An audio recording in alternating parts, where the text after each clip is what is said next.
নমস্কার বন্ধুরা, শুভ নববর্ষ 1432 সনের পয়লা বৈশাখ আমি গিয়েছিলাম ভারত সেবাশ্রম সংঘে। ভারত সেবাশ্রম সংঘ আমাদের এই বালিগঞ্জ কসবাড়ি কাছাকাছি। তো এই বালিগঞ্জ ভারত সেবাশ্রম সংঘের প্রতিষ্ঠাতা শ্রীমৎ স্বামী যুগাচার্য প্রণবানন্দজি মহারাজের এই সেবাশ্রম এটাই। তো এই ভারত সেবাশ্রম সংঘ খুবই সুন্দর একটি প্রতিষ্ঠান। দেখো, আমি গুরু মহারাজজির কাছে গিয়েছিলাম বছরের প্রথম দিন। তো এখানে এলে মনটা শান্তিতে ভরে যায়। গুরু মহারাজজির পূজা দর্শন করে খুবই মনটা শান্তিতে ভরে যায়। তাই গুরু মহারাজজির পরিচয় তোমাদেরকে একটু করিয়ে দিই। তোমরা অনেকেই জানো হয়তো, তবুও একবার বলে দিই।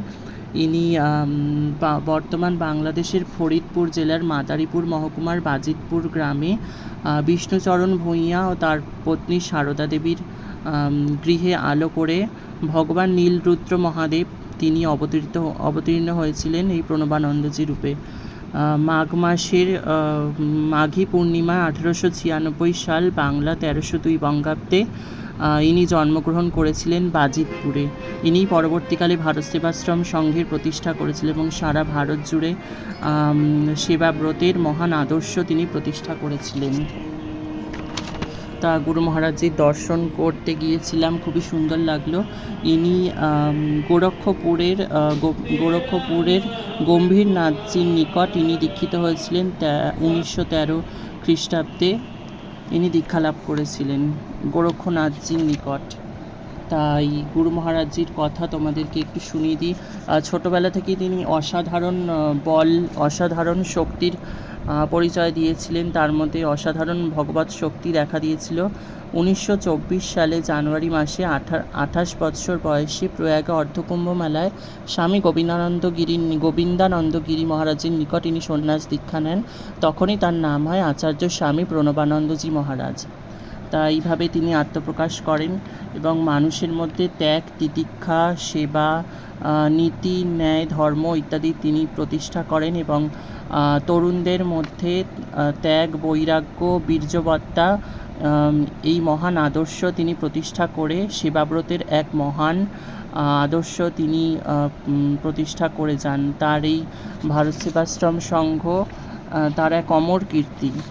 1941 খ্রিস্টাব্দের 8ই জানুয়ারি কলকাতার বালিগঞ্জ সেবাশ্রমেই তিনি মাত্র 45 বৎসর বয়সে তিনি দেহ রাখেন এবং অমরলোকে যাত্রা করেন। তাই এই ছিল গুরু মহারাজজির সংক্ষিপ্ত জীবনী। তা তোমরা দর্শন করে নাও এই মঠের, খুবই সুন্দর একটু আরো।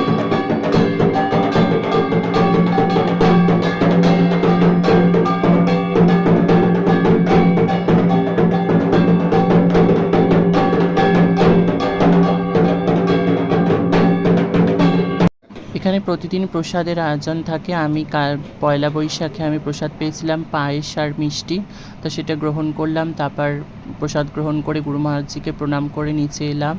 দেখো, খুব সুন্দর। এখানে রোজ দিন অন্নভোগ প্রসাদের ব্যবস্থা থাকে। আর নিচে এখানে হনুমানজির মন্দির রয়েছে, শ্রীরাম আর হনুমানজির প্রতিকৃত। আর এখানে লেখা দেখো, প্রণবং শরণং গচ্ছামি। এটি তোরণ, এই মন্দিরের প্রবেশদ্বার এটা।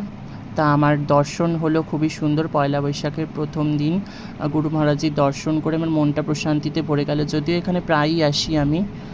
এই গুরু মহারাজজি 1923 সালের শুভদিনে তার প্রিয় তরুণদের নিয়ে গঠন করেছিলেন ভারত সেবাশ্রম সংঘ। তার মহান আদর্শ, ইনি বলেছিলেন, এই যুগ মহা জাগরণের যুগ, এই যুগ মহা মিলনের যুগ, এই যুগ মহা সমন্বয়ের যুগ, এই যুগ মহা মুক্তির যুগ।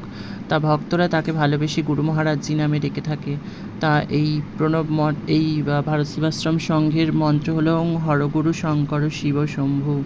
তাকে আমরা শঙ্করের অবতার, ভগবান শিবশম্ভুর সাক্ষাৎ অবতার রূপে মানি। তার আজও মহিমা আজও প্রকাশিত হয়ে আসছে। এই ভারত সেবাশ্রম সংঘের খুব শান্তিময় পরিবেশ, খুবই সুন্দর লাগলো প্রথম দিন ভগবানের দর্শন করে বছরের। তোমরা বন্ধুরা সাথে থেকো আর আমাকে ভালোবাসা দিও আর আমার ভিডিও দেখতে থেকো। তা সকলকে অনেক অনেক ধন্যবাদ। শুভ নববর্ষের আবারও শুভেচ্ছা।